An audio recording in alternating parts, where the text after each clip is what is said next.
Hi everyone, this side भूमिका ठक्कर। और आज का वीडियो विल बी अबाउट कि आप कैसे एग्जाम दीजिए। ठीक है, मेरे खुद के बहुत अटेम्प्ट्स लगे हैं और उसके बाद मैंने ये चीज़ एनालाइज की है कि यस, अगर इस तरीके से एग्जाम को दिया जाए तो कोई भी इंसान एग्जाम्स को एटलीस्ट 100% तो कवरेज करके जा सकता है। पास होना नहीं होना ये तो देखो लक की बात है और हार्डवर्क की बात है और बहुत सी चीज़ें इसमें आती है। प्रिपरेशन कैसा है, आपका कॉन्फिडेंस लेवल कितना है, जो भी। तो मैं ज़्यादा टाइम वेस्ट नहीं करूंगी क्योंकि अब एग्जाम्स तो आपके ऑनगोइंग चल ही रहे हैं। तो let's start with the video. First of all, जो आपको 15 मिनट्स का टाइम मिलता है, ठीक है, ये जनरली सबको पता है कि आपको 50 मिनट्स का टाइम मिलेगा। क्वेश्चन वाइज कंपलसरी, तो बाकी 5 में से जो चार्ट हुआ है, जो अपने को सेलेक्ट करना है कि अपने को करना ही है, तो वो चीज आप उसमें टाइम लगाइए। 15 मिनट्स बेस्ट यूटिलाइज तभी होगा जब आप 5 क्वेश्चन में से वो 4 पॉइंट आउट कर लीजिए जो आपको करने के हैं। इसी में जैसे जैसे आप करते हो, पहले आप थर्ड पॉइंट देख लीजिए कि जैसे जैसे आप करते हो उसमें आप अपना रफ वर्किंग करते जाइए। ठीक है, जैसे मतलब जैसे अगर वो तो डिपेंड करता है कि इन्विजिलेटर आपकी कैसे है। मेरे पास ऐसा होता है कि हर बार ऐसा हुआ है कि इन्विजिलेटर थोड़ा लीनियंट ही रहा है। मतलब पेंसिल तो छोड़ो, हम पेन से भी मार्क कर लेते थे। तो मेरे टाइम पे हम पेन से छोड़ो, पेन से भी मार्क कर चुके हैं। तो अगर ऐसा है कि अगर पेन अलाउड नहीं है, ठीक है, आप पेंसिल से थोड़ा बहुत स्क्रिबल कीजिए, उतना कोई बोलने वाला नहीं है, और बोलते हैं तो फिर आप अपना देख लेना। बट वही है कि या पेंसिल से मार्क करते रहने से क्या होगा ना कि आपके, जब आप पढ़ रहे हो एक क्वेश्चन को, उस टाइम पे ना एकदम माइंड फ्रेश रहता है। जब आप इनिशियली आप पढ़ रहे हो तो उस टाइम ना बहुत ज्यादा ऐसे प्रेशर वाला चाप वाप का बात नहीं रहता है। तो उस टाइम पे जल्दी जल्दी जल्दी पॉइंट्स रिकॉल होने लगते हैं। जैसे ऑडिट के टाइम अगर आप बैठे हो तो वो पॉइंट्स रिकॉल होने लगेगा, अच्छा ये तो पढ़ा हुआ था ऐसा ऐसा ऐसा। तो या फिर डीटी आईडीटी का पढ़ रहे हो, या तो उसमें एडजस्टमेंट ज्यादा आने लगते हैं। तो यस, जो भी एक छोटे छोटे पॉइंट्स लिख दो, ताकि आप ऐसा लगेगा कि जैसे ओपन बुक एग्जाम दे रहे हो कहीं ना कहीं। मतलब सब बातें लिखी हुई है और आपको बस छापना है कॉपी में। सो ये कर सकते हो। और yes, the most important point कि आपको ना स्टार्ट कभी भी क्वेश्चन वन के साथ नहीं करना चाहिए। जो आपका क्वेश्चन वन है उसके साथ कभी भी स्टार्ट नहीं करना चाहिए। क्यों? द रीजन इज कि देखिए, आपको कवरेज करना है 100%। ठीक है, तो जब स्टार्टिंग में आप जाओगे और क्वेश्चन वन को ही छू लोगे, तो एक तो क्वेश्चन वन, और क्वेश्चन में हमेशा ऐसा ही क्वेश्चन रहता है। जैसे कि अपना एफआर है, तो उसमें बिजनेस कॉम्बिनेशन का होगा, या फिर सीएफएस से रिलेटेड होगा, या फिर अगर डीटी है तो पीजीबीपी के रिगार्डिंग होगा, या फिर अगर आईडीटी है तो वैल्यूएशन के ऊपर होगा। उसमें बहुत सारे एडजस्टमेंट्स होगा, आईटीसी से रिलेटेड, आरसीएम से रिलेटेड, और सब कुछ इंटीग्रेटेड टाइप का होगा। तो इसमें क्या है ना, ज्यादा टाइम लगता है। एक तो आप फ्रेशली अभी स्टार्ट ही कर रहे हो, तो आप खुद खुद पे ऐसे स्लो स्लो करोगे, और फिर एकदम वैसा वाला क्वेश्चन उठाओगे जो खुद ही लेंदी क्वेश्चन है। आप एकदम एक बार रिदम पकड़ लो, ठीक है, बाकी क्वेश्चंस को पहले आप करो। जैसे आपका question number 2, question number 3, question number 4, कोई भी अदर स्टार्ट कर लो। जो छोटे छोटे छोटे छोटे क्वेश्चन है, पहले आप ग्रिप बना लो, एक बार 20-30 मार्क्स का लिख लो अच्छे से बाकी क्वेश्चंस का। तब आप या तो इसको एकदम लास्ट में करना, या तो फिर आप मिडिल में कर लेना। ठीक है, अगर आपको अच्छे से आता है क्वेश्चन नंबर वन भी, तो मिडिल में कर लेना। पहले तो वैसे ही क्वेश्चंस करना जो आपको अच्छे से आते हैं, एकदम प्रॉपर। ठीक है, पॉइंट आउट करते हुए आपको अच्छे से आता है वो पहले कर लेना। तो एक बार लिखने के बाद आपको पॉइंट आउट हो गया कि यस, मेरा 40 मार्क्स का तो हमने सिक्योर कर लिया, एकदम अच्छे से लिख के। ये आपको जितना भी आता होगा, 50 मार्क्स का आता होगा तो 50 मार्क्स, 60 मार्क्स, जो भी आता होगा। ठीक है, तो वो एक बार लिख लिया। उसके बाद यस, उसके बाद आपको एमसीक्यूज का सॉल्यूशन करना है। इसके बाद जाना है बाकी वाले क्वेश्चंस में, जो आपको थोड़ा बहुत डड़ंग मड़ंग है या फिर नहीं आता है पूरा, तो भी आपको करके ही जाना है।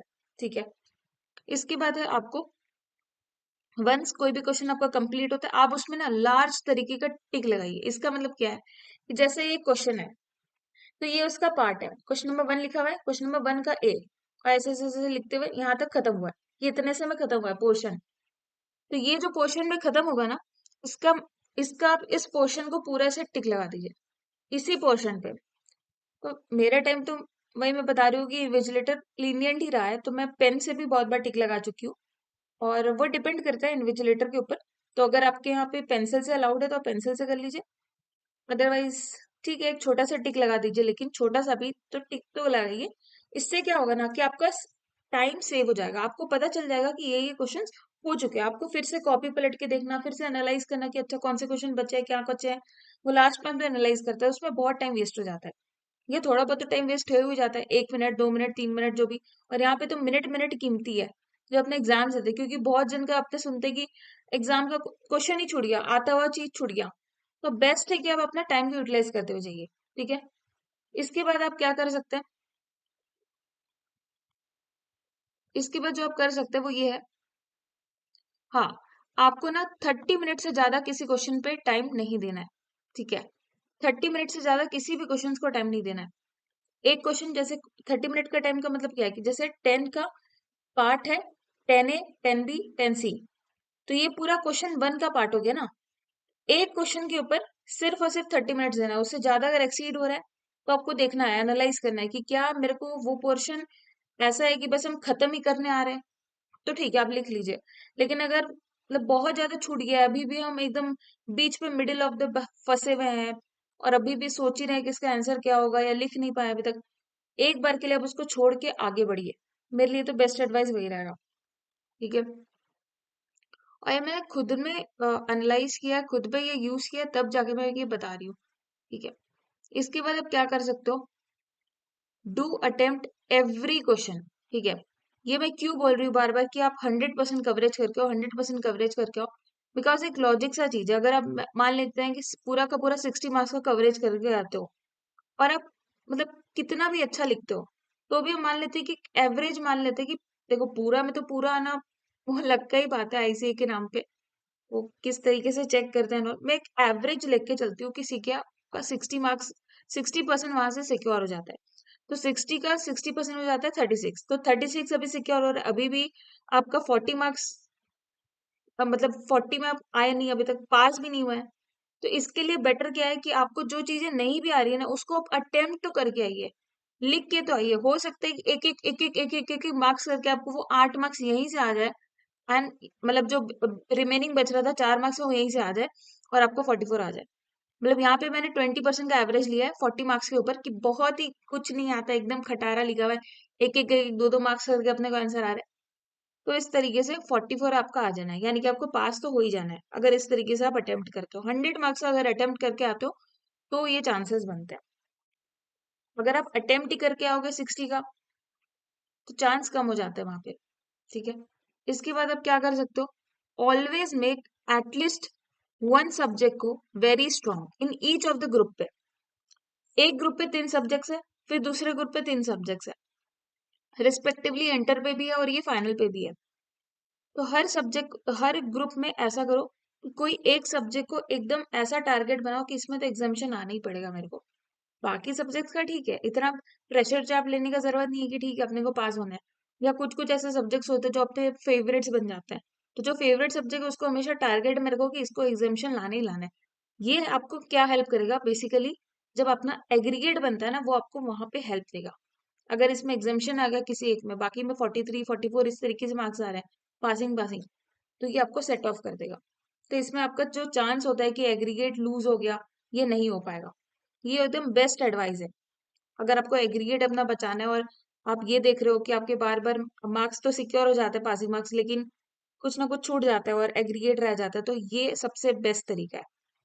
ठीक है, इसके अलावा है कि आपको स्टार्ट करना है न्यू क्वेश्चंस को विथ फ्रेश पेज। और उस फ्रेश पेज में कहाँ से स्टार्ट करना है, टॉप बॉटम, बीच पे एकदम लिखना है। जैसे क्वेश्चन नंबर 4 का है तो 4 का ए लिख देंगे।